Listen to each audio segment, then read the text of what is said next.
Hello everyone and welcome to my channel. Today, the video we've always been waiting for. My top 10 worst movies of 2025. Further ado, let's get straight into it.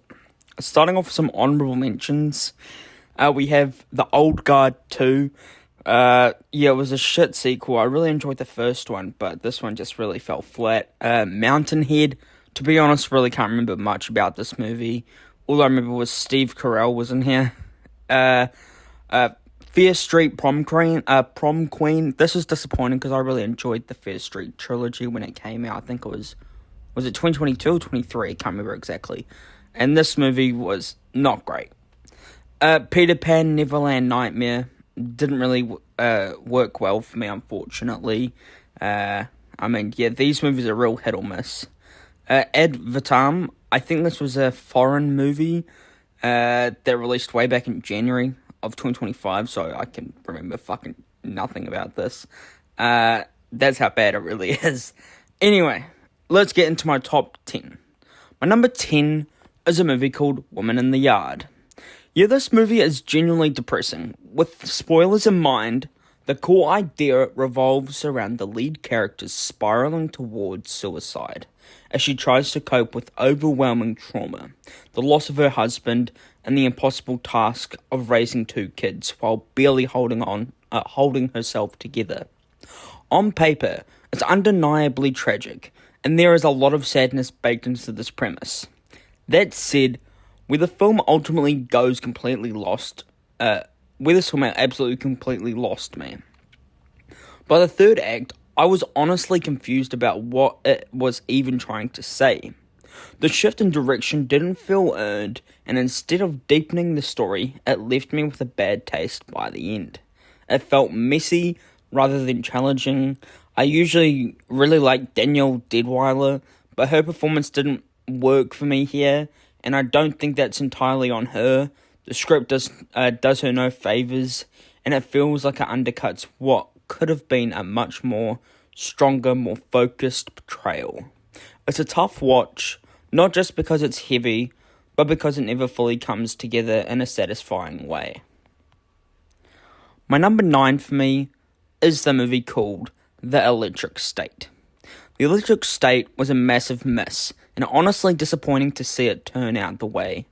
With the Russo brothers directing a stacked cast with Millie Bobby Brown, Chris Pratt, Ke Huy Quan, and Giancarlo Esposito, this should have been something special. On paper, everything was just there. Instead, the final product is shockingly bland and forgettable. It genuinely feels like they spent $300 million and somehow ended up with almost nothing of substance. That's especially frustrating because that was a movie I was really looking forward to. The biggest issue for me was how messy it feels. There are way too many ideas crammed together, none of them fully developed, and it all ends up cancelling itself out. On top of that, Millie Bobby Brown and Chris Pratt feel like they're playing the same versions of characters we've already seen them do multiple times before, which make things feel more stale. It's not just that it didn't work for me, it's that it never really feels like it knows what it wants to be. And with that cast and budget, that's a huge letdown there. My number 8 for me is Plankton the movie. Yeah, Plankton the movie, what even was this? Honestly, I barely remember most of it, and that kind of says everything. The story was a complete mess, centering on Plankton's bizarre love story with Karen the computer, and none of it really landed for me. It felt forced, unfocused, and completely unnecessary. I genuinely don't understand why Plankton needs his own movie in the first place. Even giving Sandy Cheeks a standalone film already felt questionable. But at least they made some sense. These characters work best as side characters. That's why they're effective. Stretching them into leads just exposes how thin the material actually is. The whole thing felt lackluster from start to finish with no real charm or staying power. It's a movie that exists more than it justifies itself, and I have zero interest in revisiting it.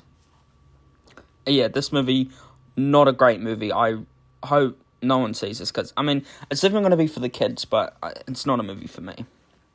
Number 7 is a movie called Kinda Pregnant.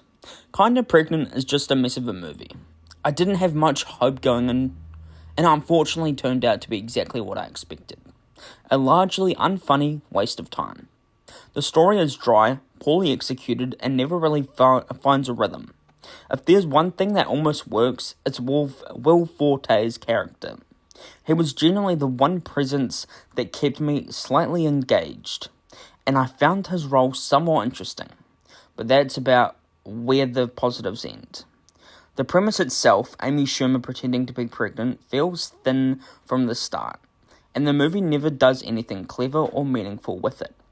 It's especially frustrating because the cast is solid on paper, but none of that potential translates on screen. It's a huge miss overall, and it's unfortunate. I could see this movie not being great. The trailers didn't look that great, so I see why I didn't like this movie myself. Number 6 for me is a movie called Hurry Up Tomorrow. Hurry Up Tomorrow was just flat out bad. I'm usually open to musicians stepping into acting. Sometimes it works, but this absolutely wasn't it. There's genuinely nothing here beyond surface level style. It's shot beautifully, sure, but underneath that polish, it's an empty film with nothing to say.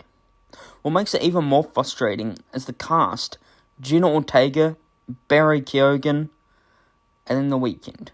Or what's his name? Abel? Yeah. Should be a winning combination. Yet none of that potential is realized. I honestly thought the Idol was a low point of The Weeknd. I'm just going to call him Weeknd, I don't give a fuck. But somehow this manages to be just a misguided... Even the title feels unintentionally accurate of Hurry Up Tomorrow, because I wish this movie could hurry up. At its core, the story is basically about The Weeknd himself, and I couldn't bring myself to care at any point. The film never gives you a reason to invest emotionally or narratively. Stylish, but hello. And a huge miss overall. My number 5, for me, I have The Strangers Chapter 2. Yikes. The Strangers Chapter 2, what the hell was this? Chapter 1 already sat at the bottom of my list last year, and somehow this one ends up right back there again. It's essentially a 90-minute chase movie where almost nothing of substance actually happens. The whole point of this chapter is supposedly to set up Chapter 3, but the new information we get is basically nothing. We still know next to nothing about the 3 strangers, and the mystery doesn't deepen or evolve in any meaningful way. It just feels like it's stalling for time. Madeline Petch, I think that's how you say her name, is fine. She does what she can with the material, but the movie around her is a complete mess. There's no tension, no escalation, and no payoff. It's unfocused, repetitive, and frustrating from start to finish. This wasn't just disappointing, it was a full-on clusterfuck of a movie. It's a huge mess for me. My number 4, I have Smurfs. I'm not gonna lie, I was actually kind of looking forward to this because I genuinely love the Smurfs. That's why this one stings a bit. This was really bad. The story is poorly written, completely forgettable, and packed with humor that just doesn't land. I get it, it's made for kids, but that's not an excuse for it to be sloppy. Family movies can still be clever, fun, and well put together. This just isn't. And I'm sorry, but Rihanna as Smurfette did not work for me at all. Katy Perry absolutely nailed it back in the day as her Smurfette, and this felt like a major downgrade by comparison. I'm sorry. The story itself barely makes sense, and the ending is especially rough, drawn out, bizarre, and oddly exhausting. With the cast involved of James Corden, I can't even believe this fucking guy was in it, I really thought this could have been at least decent. But I was clearly wrong. Just a disappointing experience all around. My number 3, I have Bride Hard. Another comedy lands firmly on the bad list. Bright Hard was painfully boring, with a story that felt lame from start to start and never improved. Nothing about it worked for me, and the comedy only makes things worse. Forced, awkward, and often downright distasteful. What really shocked me is how long this movie felt. Despite only being 105 minutes long, it drags like a much longer film, and unfortunately, this ends up being another Rebel Wilson movie taking my top 10 worst of the year. I usually don't mind her comedy, but this was generally unbearable to sit through. Even the villains didn't even work. They never felt threatening or intimidating, and their motivations made a little to no sense. Instead of feeling like a real danger, they came across as poorly thought out obstacles. Overall, it was a frustrating watch and an easy skip. And I'm sorry, I do not recommend you checking this movie out. I'm sorry to the cast or whoever made this movie. It was a massive miss. My number 2, surprisingly, this is not my number 1. I have War of the Worlds. On paper, the idea is actually pretty compelling. A War of the Worlds adaptation told entirely through screens, webcams, video calls, desktop recordings, surveillance feeds. This time around, the story follows a father working as a government data analyst, piecing together an alien invasion through the same technology we all use every day, while trying to stay connected to his kids remotely. It makes sense. Back in 1938, Orson Welles terrified audiences with a radio broadcast that felt real, translating the idea into modern tech-driven format. Feels like a natural evolution. Unfortunately, this movie completely fumbles the execution. Almost immediately, the illusion collapses, characters behave in ways no real person would under an actual alien invasion, cities are falling, people were dying, and yet everyone is calmly video chatting. Webcams and around like the amateur war correspondence, the entire movie hinges on the consent, and the longer it goes, the more absurd it becomes. Ice Cube as a lead only adds to the disconnect. He has undeniable screen presence, but this role demands a emotional, grounding performance. And while staring at monitors for most of the runtime, he's simply not the right fit for what this movie needs. By the second half, things completely unravel. There's a ridiculous hacker subplot, laughable ideas about computer viruses defeating aliens, and a full descent into technology conspiracy nonsense. The irony is hard to ignore. An Amazon-produced film attempting to criticize mass surveillance while openly celebrating cooperative tech dominance. The final straw is an absolutely bonkers product placement climax where Amazon Prime Air literally saves the world, complete with a drone chase, and a giant on-screen Amazon checkout page. It sucks. War of the Worlds story using, but this isn't it. A more grounded human approach could have worked. Instead, we get this, whatever the fuck movie this is, and it just collapses under its own weight. It's not a good movie. I'm sorry, and there's product placement after product placement of Amazon because Amazon made the movie. It's not great, and I don't recommend it. But my number 1, a movie people might not have heard of. I only just knew it because I'm on social media. It's a movie called Skill House. Yeah, somehow this is even worse than War of the Worlds. I genuinely can't believe what I watched. I already had my suspicions going in, but knowing the writer had worked on Saw actually gave me a bit of hope. Unfortunately, any excitement died pretty quickly once the movie got going, and the direction made it painfully clear why.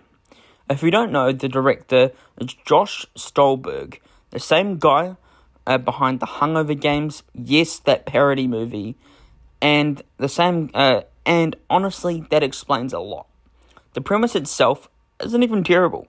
A group of social media influencers trapped in a house, forced to post content where the person with the fewest likes or views gets killed.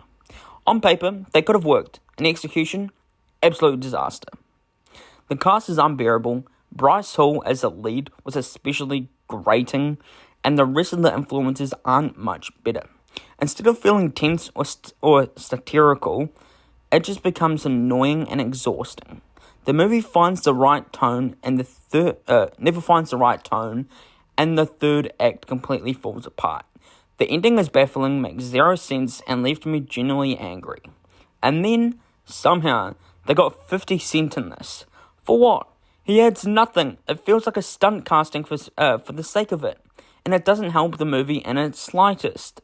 This whole thing feels like a shallow cash-in trying to capitalize on the influencer culture without understanding it or saying anything interesting about it. If anything, it just reinforces that social media stars should stick to their day jobs. It was a massive miss and easily one of the worst watches of the year for me. So that's it. My number one, Skill House. Yeah, what the fuck was this? I was to be honest, I knew it was going to be shit. I was kind of looking forward to it because I wanted to shit on this movie. And yeah, what even was that? It was horrible. It was not good. And I knew from start, I had suspicions because I was like, oh, it's the writer of Saw. I like that.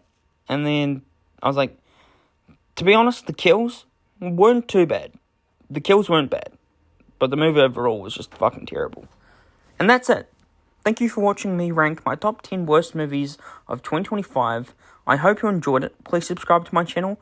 It'll be a massive help. Thank you for watching. Take care. Peace.